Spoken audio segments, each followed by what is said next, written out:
இவங்க நம்ம என்ன பண்ண படாத போறோம்? பாடுபட்டாங்க ரொம்ப. அப்பா சப்போர்ட் இல்லை. ஆ. அப்பா அவரோட வாழ்க்கையை வாழ்ந்து ஜாலியாக ராஜமசித்து இருந்தார். இவங்க ரொம்ப கஷ்டப்பட்டாங்க. அவங்க உடல்நிலை முடியாத நேரத்தில் கூட கல்யாணத்துக்கு புரோக்கர் வேலைலாம் பார்க்க ஆரம்பிச்சாங்க. ஆமா பொண்ணுங்களுக்கு அம்மா பசங்களை கருமாரியம்மா யார் அம்மன் யாருக்கோ வந்து கல்யாண வேலை எனக்கு திருவேற்காடு சொன்னாங்க. ஆ. அந்த காசையும் தலைவர் வந்து காலை மேலே போட்டு எடுத்து போயிடுவார் எங்கள் அப்பா.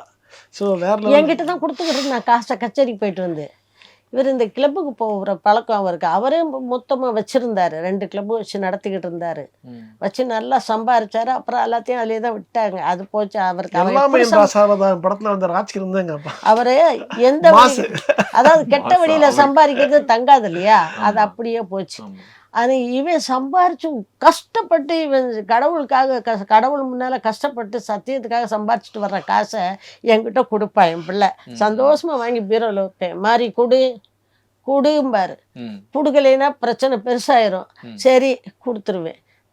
நான் உங்ககிட்ட எங்கம்மா காசு வாடகை கொடுக்கணும்லம்மா, எங்கம்மா? அப்பா வாங்கிட்டு போயிட்டாராம்ப. வீட்டில் ஒரே கத்துன்னு கத்துவான், பிள்ளைகளும் சேர்ந்து கத்துவோம்.